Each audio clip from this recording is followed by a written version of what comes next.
nous allons apprendre le sentence stress. Et puis nous allons pratiquer en lisant ce que nous avons appris les autres jours. Alors, c'est quoi le sentence stress?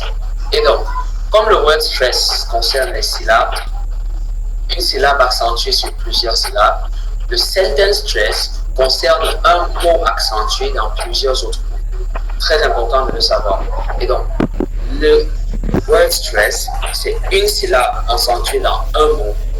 Or, le sentence stress, c'est un mot accentué dans une phrase, comme nous allons le voir au cours de cette partie. Nous allons commencer par vous parler brièvement de ce que c'est en général, l'introduction. Nous allons vous parler des différentes catégories de mots accentués et non accentués qu'on a en anglais. Nous allons vous parler d'une technique de lecture, parce qu'en anglais, les mots ne se disent pas individuellement, mais en association avec les autres. Nous allons vous parler du linking, le fait de connecter vos mots en lisant. Nous allons avoir une séance interactive, un petit jeu qui sera très fun, vous le verrez. Ensuite, nous allons avoir un texte à lire, grand final, et par la fin, nous aurons la conclusion. Donc, si nous sommes ensemble, faites-le moi savoir et que nous puissions continuer. Parfait. Et donc, voilà, nous allons poursuivre immédiatement avec notre premier titre. Je vois une main levée, Madame Kevin, vous avez la parole.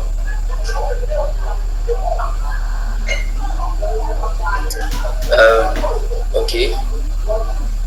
Peut-être c'était une erreur, nous allons poursuivre. Et donc, ce qui nous intéresse premièrement, c'est les objectifs comme nous l'avons dit. Donc, j'attends de vous que vous maîtrisiez le sentence stress, que vous sachiez utiliser les linking words, que vous sachiez le linking reading plutôt, que vous sachiez adopter le rythme de l'anglais et que vous puissiez pratiquer convenablement en conditions réelles aujourd'hui. Alors, comme je l'ai expliqué au départ, c'est quoi le sentence stress? J'insiste parce que c'est très important. Vous savez, lire l'anglais revient à pouvoir connaître qu'est-ce qui est accentué, qu'est-ce qui est non accentué et comment lier les mots pour lire ensemble. Donc, vous maîtrisez d'abord l'intonation du mot, puis l'intonation des mots associés ensemble, et c'est ainsi que vous pouvez lire des textes comme il se doit.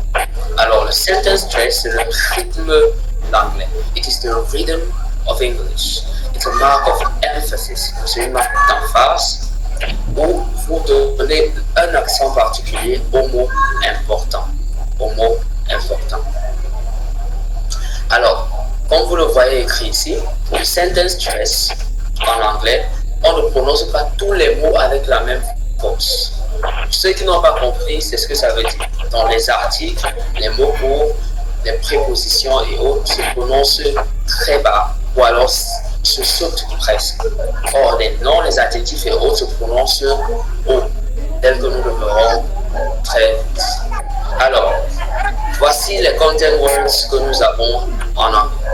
Et donc, la première catégorie de content words, c'est-à-dire des mots que vous prononcez longuement lorsque vous parlez anglais. Excusez-moi, quelqu'un a son micro ouvert. Veuillez fermer votre micro.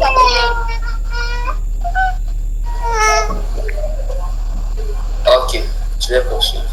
Alors, les mots qui sont porteurs ou alors des mots qui sont appelés des keys, donc qui se prononcent fortement, sont les noms. Par exemple, project, voilà, woman. Nouns, project, voilà, woman. Ça veut dire lorsque vous lisez un texte et puis vous rencontrez ces mots, il faut les prononcer fort. Vous avez main verbs. Pourquoi on dit main verbs? Parce qu'il y a les auxiliary verbs qui ne sont pas accentués. Dans les main verbs, tels que work, speak et learn. Work, speak, learn. Les adjectifs tels que beautiful, important and great. Adjectives as beautiful, important and great. Now, negative auxiliaries. Et donc, les auxiliaires positifs tels que avoir, to be, être. Donc, to be, être, to have, avoir, ne sont pas accentués. Par contre, les auxiliaires négatifs, do not, cannot, would not, sont accentués. Par exemple, don't, can't, won't. don't, can't, won't sont accentués en anglais. Alors, parlons à présent des mots non accentués, ce qu'on appelle des function words. C'est des mots qui ne portent pas de sens en eux-mêmes, mais qui sont là pour accompagner d'autres mots. La première catégorie de mots qui ne se sont jamais accentués, c'est le I, you, he or she, les pronoms en anglais.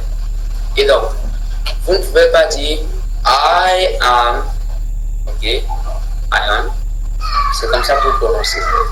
Donc, c'est une erreur lorsque vous prononcez longuement le I et lorsque vous prononcez O. Vous le prononcez toujours bas, vous l'avalez et vous prononcez fortement le mot qui suit. Donc, les pronoms ne sont pas accentués. Vous avez les prépositions to, at, for, from. To, at, for, from. C'est important de connaître ces catégories pour pouvoir savoir comment lire si vous les rencontrez dans la phrase. Vous avez les articles. En anglais, il n'y a que 3 articles. Nous avons le a, le an, et le the. A, an, the. Vous ne les accentuez pas. Enfin, nous avons les conjonctions qui sont des mots de liaison qui lient plusieurs parties de la phrase. Qui sont and, but. And, but. And, but. Ok. Alors, comment lire ces mots dans la phrase, nous le verrons plus tard. Mais ce que vous devez savoir, c'est qu'ils se lisent rapidement et calmement. Rapidement et calmement. Il arrive que certains de ces mots se lisent comme simplement le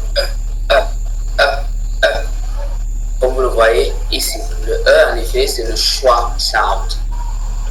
Et donc, vous allez souvent entendre des gens dire I saw a car, I saw a car, I saw a car. Pour dire, j'ai vu une voiture. I saw a car, I saw a car. Alors, pourquoi la personne ne dit pas a car? Parce que est accentué. Et donc, le et, à cet instant-là, se remplace par le qui est le choix. Et donc, on dit a car, a car. Et ça peut être le cas pour plusieurs des mots non accentués. Alors, des mots non accentués que vous voyez ici présentés. Alors, voilà des explications qu'il faut soigneusement garder. J'espère que vous prenez des notes parce qu'ils seront très importants après cette formation. Et donc, nous allons maintenant parler du step technique. Et c'est là où j'aurai besoin de quelqu'un qui va lire ces phrases avec nous. Bon, c'est quoi le step technique? D'abord, c'est quoi le mot step? Le mot step en anglais, c'est une marche. Un peu comme des marches de l'escalier. Des marches de l'escalier. Donc, pour un début, pour vous qui ne savez pas lire les sons, qui ne savez pas les distinguer, la première étape lorsque vous voulez lire une phrase, c'est d'identifier les sons qui sont, les mots, pardon, qui sont accentués et ceux qui ne sont pas accentués. C'est la première étape. Ici, j'ai fait le travail pour vous, mais je ne vais pas lire la phrase, quelqu'un va la lire. Il y a la phrase, vous avez une liste de mots. Vous avez certains mots qui ne sont pas en gras, qui ne sont pas accentués, et d'autres qui sont en gras, qui sont donc accentués. Ces mots-là, vous les lisez plus fortement que les autres. Vous remarquerez ici en bas, Standard French Rhythm. So, if you are reading this in French, you will read, I want to buy a car. That's how you read it, right? Because in French, it is plain.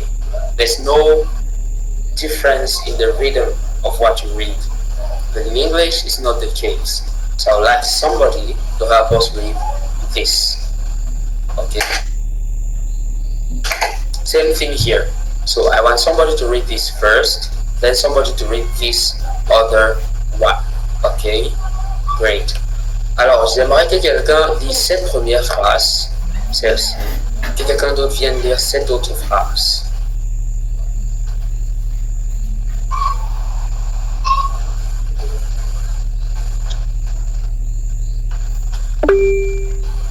Madame Clarisse, allez-y, vous pouvez lire la première phrase. Okay, Mr. Maurice, thank you. I want to buy a car. Okay, you said I want to buy a car. La question que m'avez-vous posée, c'est celle-ci. Est-ce que le I est accentué ou pas? Le I n'est pas accentué. Est-ce que quand vous lisez, ce n'est pas accentué?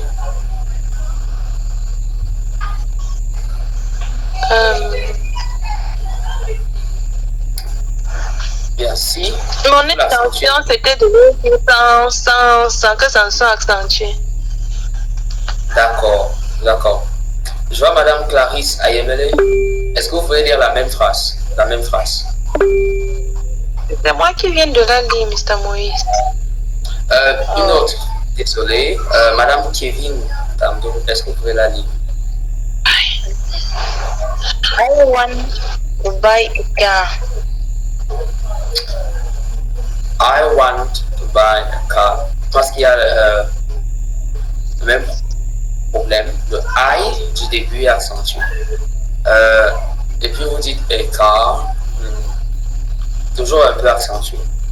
Alors Madame Leontine, même phrase. Merci, Monsieur Moïse, de me passer la parole.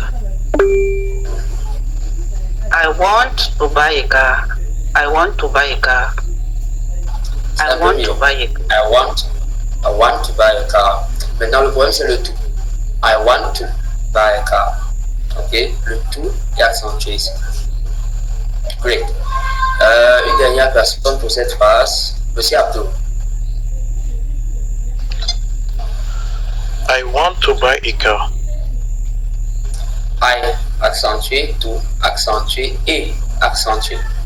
Donc, je vais essayer de lire différemment pour que ce soit compris par tous. Le I n'est pas accentué, le tout n'est pas accentué, le et n'est pas accentué. C'est I want to buy a car.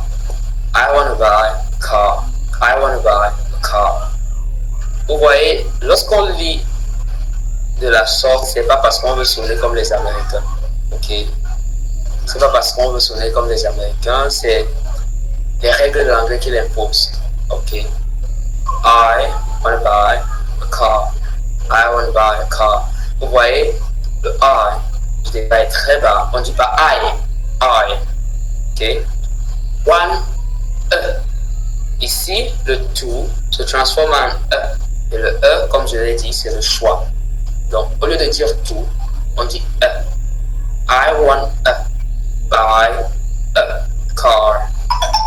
Donc, comme je vous l'ai dit plus haut, certains mots non accentués, la plupart du temps, prennent le son se prononcent comme et c'est pourquoi beaucoup s'en trouvent confus. C'est la clé pour lire l'anglais et c'est la clé pour comprendre l'accent américain. Donc, à chaque fois que vous les entendez dire sachez que ça peut dire tout, ça peut dire et, ça peut dire the, ça dépend du contexte. Et lorsque vous l'avez saisi, vous comprenez plus facilement l'anglais. Et donc, I want to buy a car. Je voudrais acheter une voiture. Ou alors, je veux acheter une voiture. Prochaine phrase, c'est celle-ci. Celle-ci. J'aimerais 3 volontaires pour la lire. Celle-ci. 3 volontaires. Alors, nous avons Monsieur Raymond. Pouvez-vous lire cette phrase?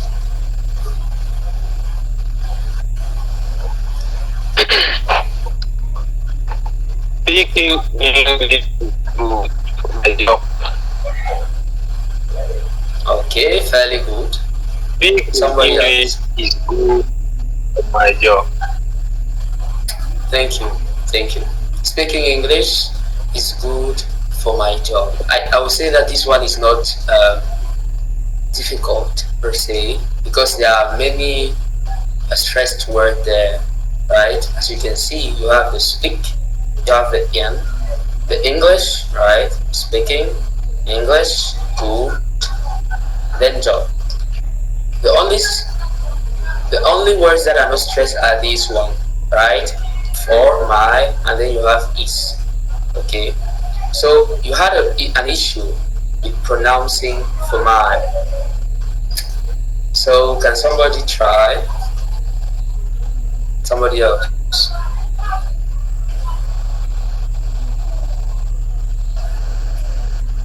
I don't want to take all people, okay? I don't want somebody to read twice. Let me check. If you want to read, just put up your hand. There are 23 of us here.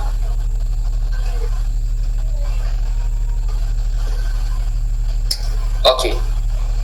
I think I will call on Mrs. Kevin Campbell again to read. Speaking English is good for my job. Very good also. Mrs. Leontine. Thank you. Speak English is good for my job. Yes, very good too. Mr. Abdul. Speaking English is good for my job. Great. I think your own is what I prefer for mine. English is good for my job. Okay, please, you just raise up your hand, okay, Mrs. Francine. It's fairly good. Okay. The reason why I said Mr. Abdul's reading was maybe the best is because he read for my in a straight. He read it straight. He didn't try to complicate, right? Speaking English is good for my job. Okay? There's a slight difference in the for. You don't say for as though you were emphasizing it. Just say for my, and my. Speaking English is good for my job. Okay. Speaking English good for my job. Now, somebody who is reading fast can say, speaking English good for my job. So even that is, he can just avoid it. Speaking English good for my job. Speaking English good for my job. Speaking English good for my job. So speaking English good, you can replace the is with the sound S. Speaking English good for my job. Speaking English good for my job. So whenever somebody is speaking, don't look at word per word. You have to get the global meaning of the sentence. That's what gets so many francophones confused. Because you want each word to mean something. That's not how you understand English. To understand English, you need to have this consciousness of the linking between the words. That's how you will get English. Okay? Now, it would be interesting to have a video where somebody is actually speaking, maybe somebody from America, and then you'll get how he speaks and what are the connections he makes. Okay? Donc, je pense que nous allons poursuivre avec le fameux linking, le linking dont je parle. Et donc, le linking, c'est lorsque deux mots séparés se disent comme s'ils étaient collés, simplement et purement. C'est comme la liaison en français. Et donc, ici, j'ai choisi, il y a plusieurs formes de linking, ok? J'ai choisi la forme la plus simple, la plus basique possible. Mais sachez que le linking, il se passe à l'échelle des phrases. Ici, c'est juste à l'échelle des expressions, ce qu'on appelle des phrases in English. Phrase, expression. Ou alors des groupes, ok? Alors, nous avons un ensemble de mots, ici, que vous voyez. Le premier, come in, entrer. Or, quand on parle, on ne dit pas come in, on dit come in, comme si c'était un homme. Turn on, allumer. Vous avez, on lit cela, turn on. On ne lit même plus le R, on dit juste turn on. Prochain, trois mots, look at it. En anglais, on va dire look at it. Donc, c'est look, ce n'est pas look, encore le choix. Donc, le A ici se transforme en choix. look at it, look at it. Puis nous avons find out. On dit ici find out, find out, find out. Alors le te ici se transforme en e. On dit juste find out, find out. Le prochain c'est le hold on. On dit juste hold on, hold on, hold on. Le troisième c'est take a seat. Take a seat. On le regarde. Take a seat, take a seat, take a seat. Ok. Alors, parce que j'ai besoin de prendre un verre d'eau. Et donc je vais inviter Madame Bernice à vous entretenir pendant que je prends un verre d'eau et puis je reviens pour qu'on pratique ceci et qu'on poursuive avec d'autres exemples. Merci. Oral est une façon d'apprentissage de la langue anglaise, principalement en ligne. Vous doit avoir des formations gratuites et payantes. Formations gratuites comme celle que nous sommes en train d'avoir en ce moment et pour les formations payantes, puis-je m'en demander combien ça coûte ici dessus. Vous m'avez beaucoup débattu. À Oral, nous avons 3 packs de formation. Et nous avons le pack 6 qui est fait de la formation en groupe.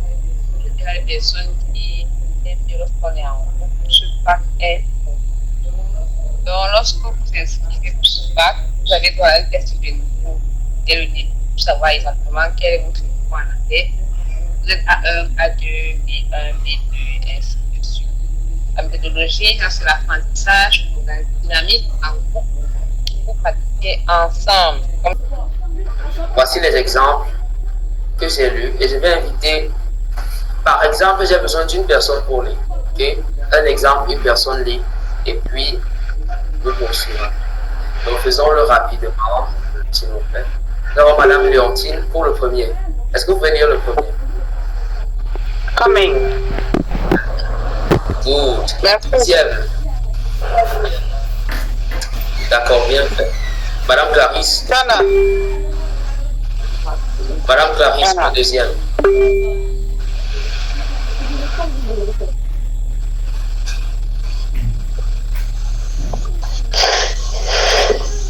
Tanan. Tana. Good. Le troisième. Madame Huguette. Look at it. Ok, look at it. Look at it. Répétez après moi. Look at it. Pardon? Look at it. Look at it. Lisez ce qui est là. Ok? Lisez ce qui est ici. Look at it. Look at it. Yes, look at it. Good. Donc faites la liaison entre look at et it. Ça donne look at it. Prochain, Look at it. Monsieur Dimitri. Dimitri plutôt. Monsieur Dimitri, vous avez la parole pour lire le prochain. Find out. Find out. Find out. Very good. Monsieur Abdul, prochain. Hold on. Hold on. Very good. Dernier. Qui pour lire? Take a seat. Take a seat. Take a seat. Good. Take a seat. It's not seat. Ok, quand vous dites seat, c'est comme si le son I était long. C'est un son court. Take a seat. Ok. Okay. Ok.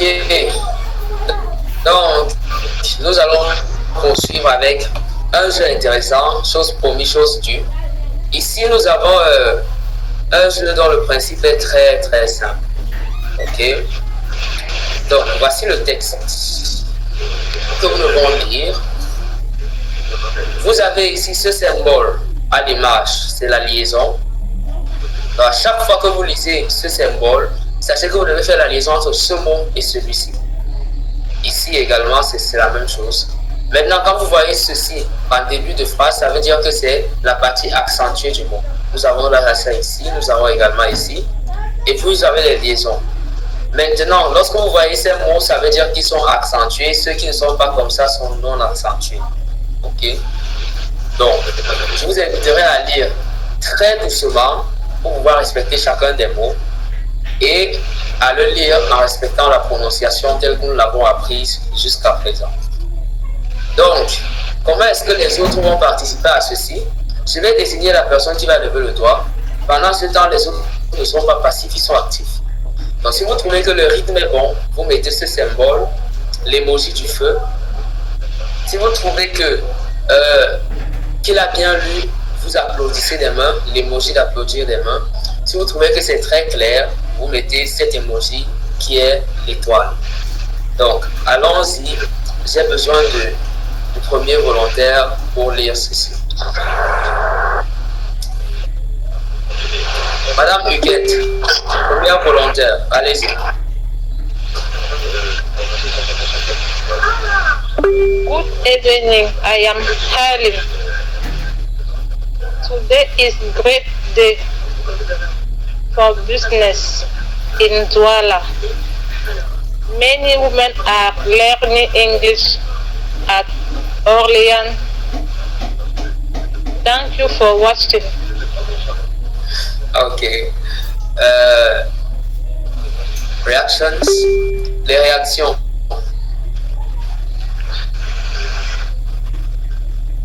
Pas de réaction. Le principe c'est, si elle a bien lu, il n'y a pas de pouce dans les réactions, ok? Il y a ce symbole-ci. Celui-ci. Ok. D'accord. À la place du feu, vous pouvez mettre ceci. Lorsqu'il s'agit du feu. Et à la place de l'étoile, pour dire que c'était clair, vous pouvez mettre le cœur. Donc, soit le cœur, soit ceci, soit ceci. Ok. Très important pour encourager la personne qui lit. Et donc, je m'en vais corriger ce que la dame a lu. Good evening. Vous n'avez pas dit good evening. Ici, lorsqu'il y a la liaison, vous lisez good evening, good evening, good evening. Ok. I'm Ellen. I'm Ellen. I am Ellen. I am Ellen. I am Ellen. Donc vous ne dites pas I am Ellen. Pourquoi? Parce que le am est non accentué. Et le I aussi est non accentué. On dit I'm Ellen. I'm Ellen. C'est Ellen parce que le E du départ est pas le stress, est accentué. Today is, okay? Today is a great day. Today is a great day. Today is a great day. Ok. Today, vous avez le 2. Accentuation de la première syllabe de today. Today. Yes. Today is. Liaison avec le is. E. Pareil. Liaison avec le E. Great day for business in Douala. For business in Douala. Today is a great day for business in Douala. That's how you read it. For business in Douala. Good. Now, many women are. You said many women are. Okay, avoid to pronounce that are because it's not stressed. Many women are learning English chat. Okay, English chat, you make the linking, or rather, thanks for watching. Thanks for watching. Great. So we are taking the consonant sound, we are taking the vowel sound, we are taking the stress position, we are taking the schwa. This is to show whether you have improved during these 3 days. So next to read is Mr. Abdul. Over to you, sir.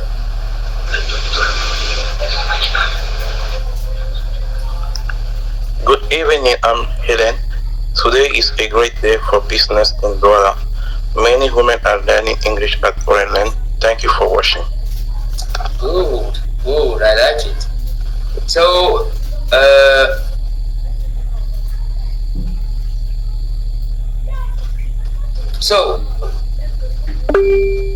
it was clear, first of all, he didn't hesitate.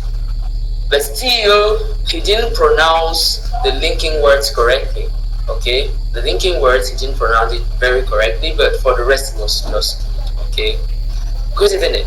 Good evening. It was good evening. Okay? Good evening. You make the linking. I'm Ellen. Today is a great day for business in Douala. Many women are learning English at Orléans. Thank you for watching.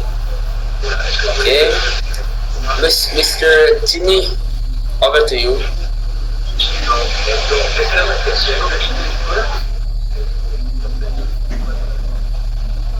Mr.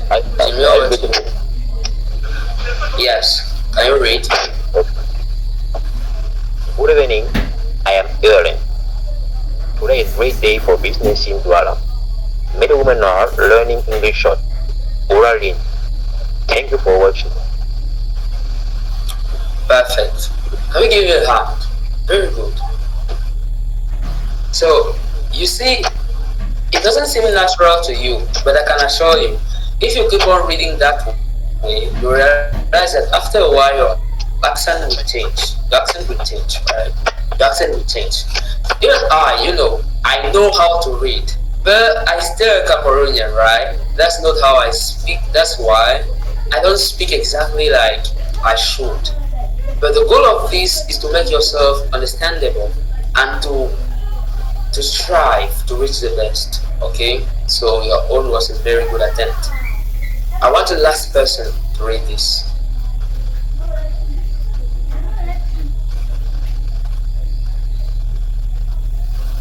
Okay, nobody. I am genuinely disappointed by this reaction.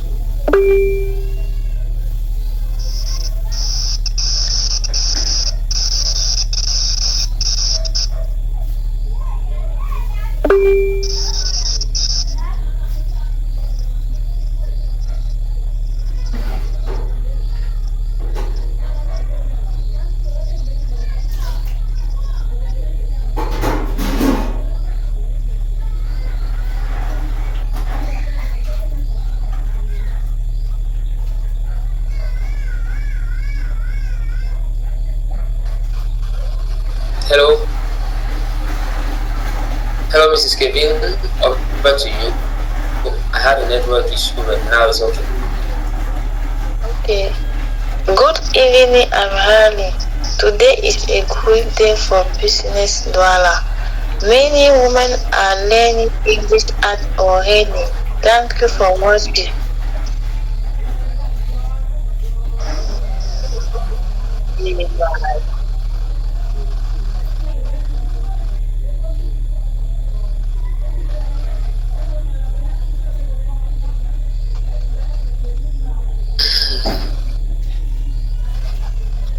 Okay.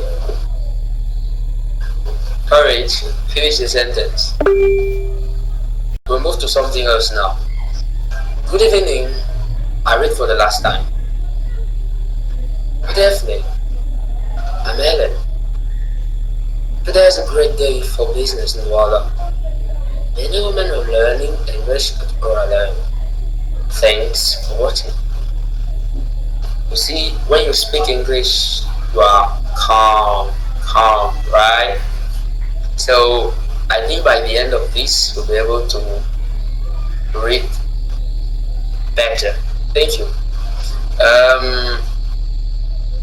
Now we move to the last. I see a hand up. But, okay, we move to the last part. This text. So I want somebody that will make me proud. I will read this with fluency. J'aimerais quelqu'un lise ceci avec une facilité, ok, une bonne facilité, comme nous l'avons appris durant ces 3 jours. Alors, quelqu'un pour nous lire ceci? Mr. Abdul, over to you. Having a career you enjoy is a key part of a happy life. But what exactly makes a good job? Research shows that feeling valued at a work is more important than a high salary for many people. In today's global economy, many businesses are changing how they work. Flexible working is becoming a major trend. It helps professionals, especially using women, to balance their family life and their career. Okay, can we give him a hand? Can we give him a hand? Very good. Okay, you read well. you know you are good at reading individual words. When it comes to reading unstressed words, it is a bit difficult. For example, you said a all along. This a, you said it all along, right? So you have to learn now how to link the words together. Not to read individual words, but to link them together. Good. I want somebody else before I read. Somebody else.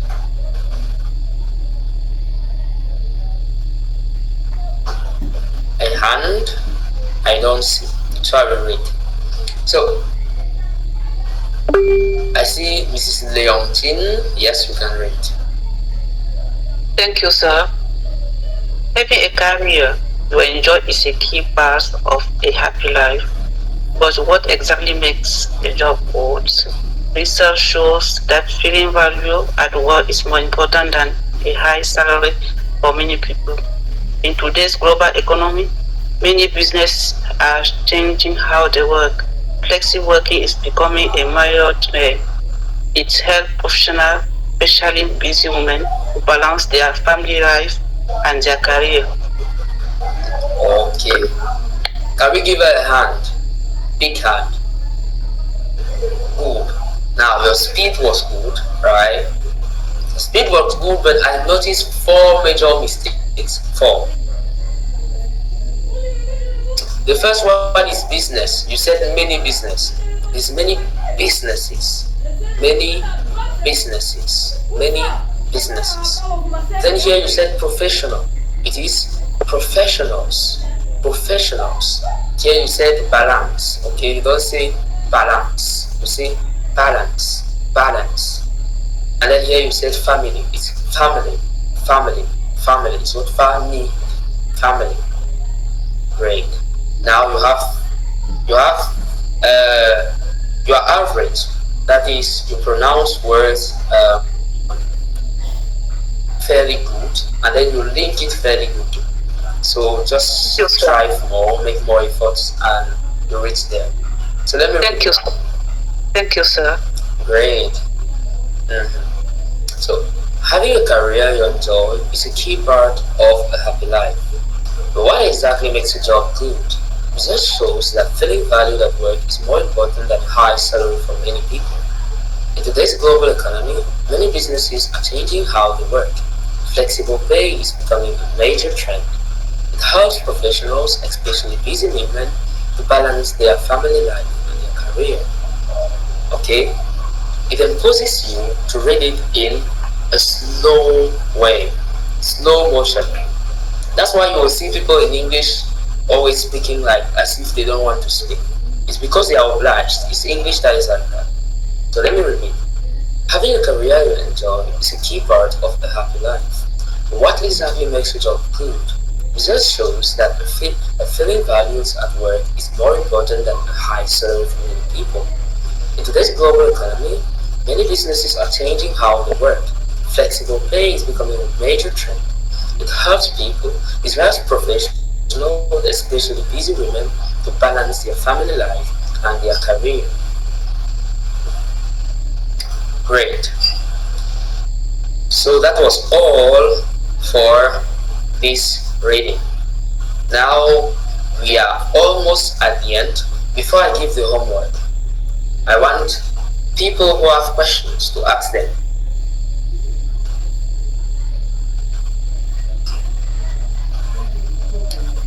Your questions are waited, expected. Alors j'aimerais que ceux qui ont des questions, nous sommes à la fin, que ceux qui ont des questions les posent. Levez la main, posez les questions que vous avez, que vous aurez.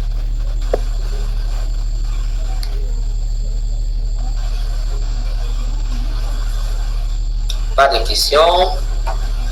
Nous poursuivons avec le devoir alors. Et donc, ce que nous attendons de vous comme devoir, voici votre mission. Il y a deux mains levées. Deux mains levées. Mrs. Leontine, over to you. Question, Mrs. Leontine, vous avez la parole. What's the question, sir?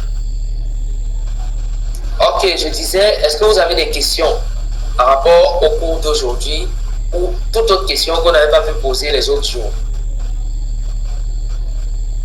Pour moi, non, monsieur. Merci. D'accord. Je vous remercie pour la façon dont vous dispensez les cours. Vraiment, c'est attrayant et c'est bon. Ok, je suis flatté. Thank you. Monsieur Jimmy, vous avez une question?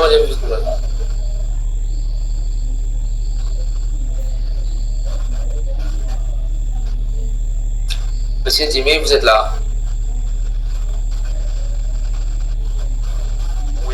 Oui, est-ce que vous m'écoutez? Ok, avant que vous répondiez, quelqu'un demande balance. Balance. Ok. Balance, la phonétique de ce mot. Comment est-ce qu'on prononce? Balance. Ok? Balance. Vous savez, lorsque vous maîtrisez l'alphabet phonétique, vous pouvez écrire, transcrire. C'est comme ça que ça se dit. Transcrire chaque mot. Et donc, balance, c'est B, A, L, E, L, S. Balance. Balance. It's not balance. Balance. Balance. Okay? So that's for Mr. Somebody asked it. Comment, let me check. That was Mr. Christian. Great. Now, coming back to you, Mr. Jimmy, what's your question?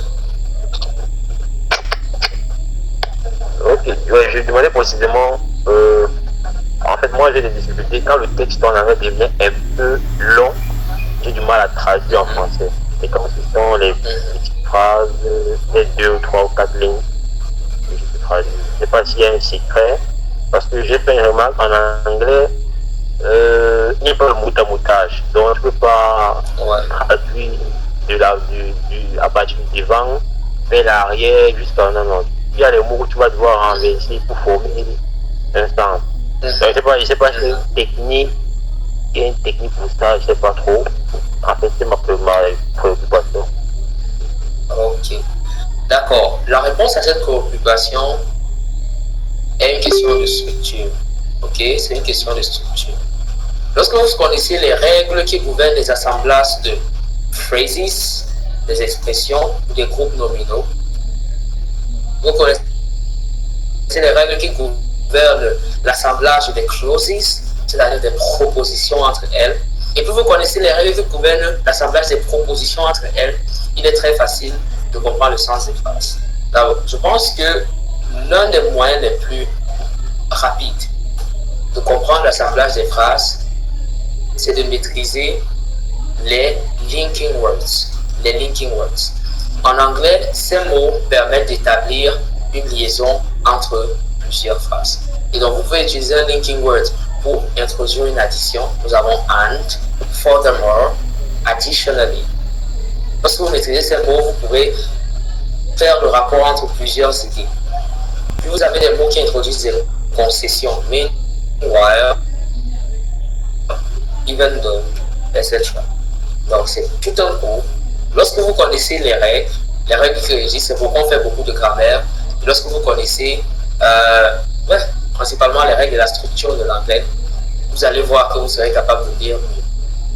Donc la lecture, on peut dire que c'est la face visible de l'iceberg. Derrière la lecture, il y a tout un ensemble de règles qui entrent en jeu.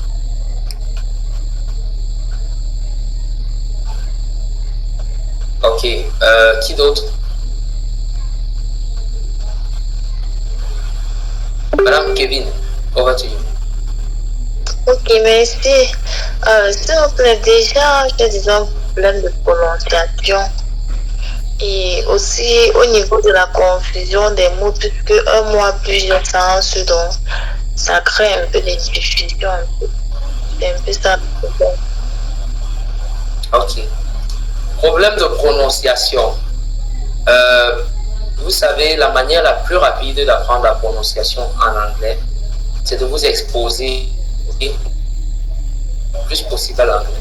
Généralement, vous remarquerez que ceux qui écoutent des contenus en anglais, que ce soit l'anglais américain ou britannique, ont tendance à parler comme ceux qui les écoutent.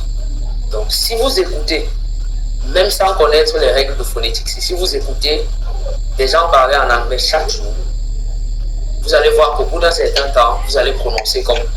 La raison pour laquelle tous les Camerounais parlent anglais de la même façon, parce que nous écoutons parler. Et donc, c'est l'avantage des cours que nous faisons. Donc, au-delà de la grammaire que vous apprenez, vous avez pendant 1h30, 3 fois par semaine, une personne qui cause avec vous. Parce que pendant le cours, nous réservons 30 minutes de conversation. La conversation, là, ne parle ni de grammaire, ni d'orthographe, ni de vocabulaire, rien. C'est juste des temps où vous exprimez, on a une conversation. Et donc, l'objectif, c'est que vous pouviez copier comment le formateur s'exprime. J'ai fait cette expérience avec des étudiants que je tiens. La plupart du temps, après 3 mois, ils ont tendance à sonner comme moi. Ça veut dire, s'il arrive même que je commette une erreur, eux vont reproduire cette erreur-là. Pourquoi? Parce qu'ils copient. Et donc, connaître les règles et vous exposer à l'anglais. Autre façon de s'exposer à l'anglais, ce que nous faisons avec nos étudiants, c'est que nous les obligeons à regarder l'actualité en anglais. Et donc, au début du cours, la toute première question, c'est le journal d'hier, vous l'avez regardé, ce qui a été dit. Et donc, la personne commence par nous raconter le journal. Si la personne n'a pas regardé le journal, la personne nous parle d'un film qu'elle a regardé, et puis elle nous raconte ce film-là, tel qu'elle a regardé. C'est la méthode la plus facile pour apprendre la phonétique. Maintenant, en ce qui concerne la seconde méthode, la seconde question, qu'est-ce que c'était déjà? Vous répétez votre seconde interrogation. Ok, je ne sais pas si elle me suit. Madame Kevin. Bon, en attendant qu'elle réagisse, qui d'autre aurait quelque chose à dire?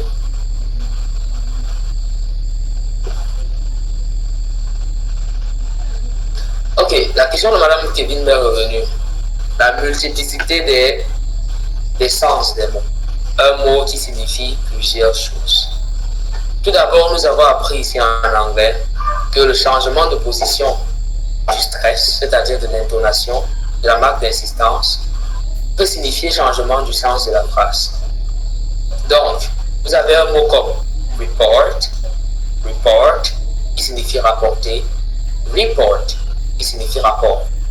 Et donc, vous voyez que c'est exactement le même mot, les mêmes lettres, mais la façon de lire qui change la signification du mot. Ça, c'est la première façon dont le sens des mots change. La deuxième manière dont le sens des mots change, c'est en association avec d'autres mots. Et donc, un terme comme vehicle, qui signifie voiture, lorsqu'il s'agit d'une route, lorsque vous voyez une phrase, il y a une route, un contexte où on explique qu'un voyage, bien évidemment, vehicle, il faudra dire voiture.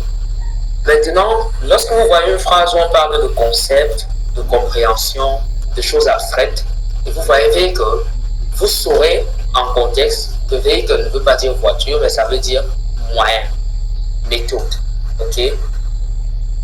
Moyen de transit, ok? Donc voilà comment vous comprenez. Soit vous comprenez par le contexte, ce qui est le plus courant, soit vous comprenez au travers des règles qui gouvernent la prononciation. Bon, je voulais savoir, parce que vraiment ce truc de phonétique-là, il est un peu perdu. Parce que dans le texte là, si moi j'avais lu le texte là, j'aurais tendance à dire balance, tu vois un peu. Parce que bon, si on suit la règle là, avec mais là, tu vois que le A se lit comme si c'était un E, tandis que dans balance là, il faut le dire A. Comment on fait donc si on a un texte qu'on n'a jamais vu le mot, comment savoir directement que c'est tel son qu'il faut appliquer, non un A ou un E? Ok. Balance et mate. Cette observation est très pertinente. Ok. Il y a en effet des règles qui gouvernent si le A doit se prononcer E, ou alors s'il doit se prononcer A. C'est très important. Maintenant, c'est pourquoi ce cours de phonétique a été en fait conçu.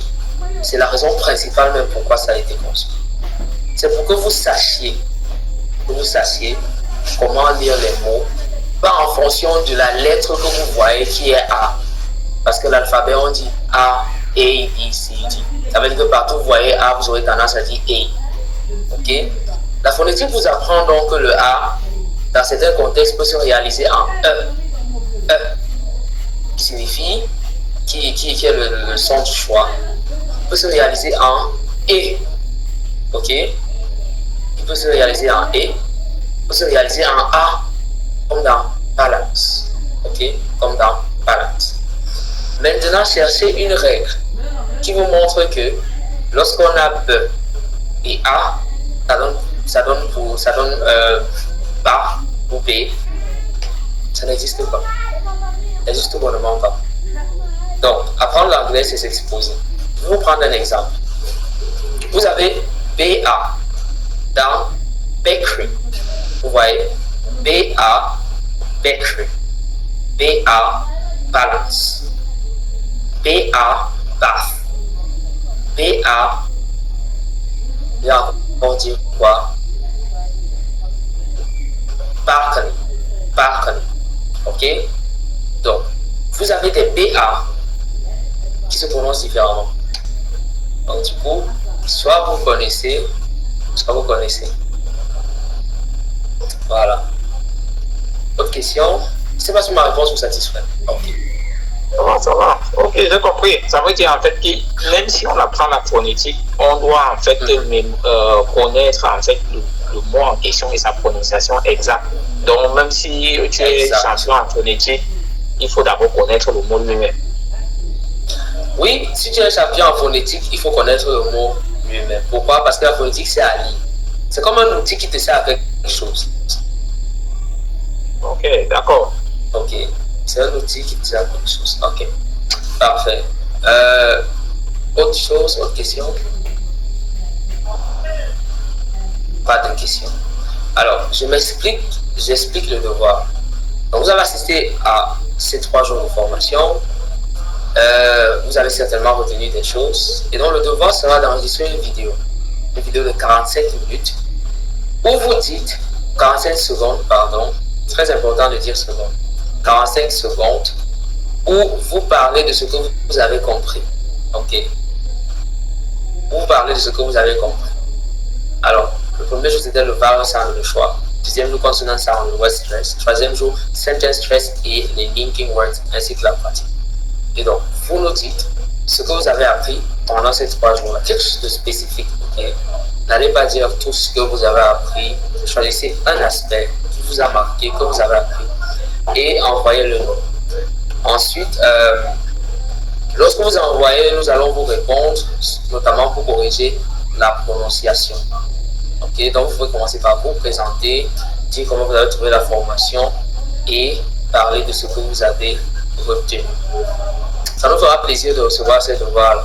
Nous avons constaté que les autres jours, nous avons donné les devoirs, mais très peu ont réagi à cela. Mais bon, nous espérons que dans les prochaines sessions de formation, nous serons plus actifs dans les devoirs. Donc voilà, on va vous remercier grandement.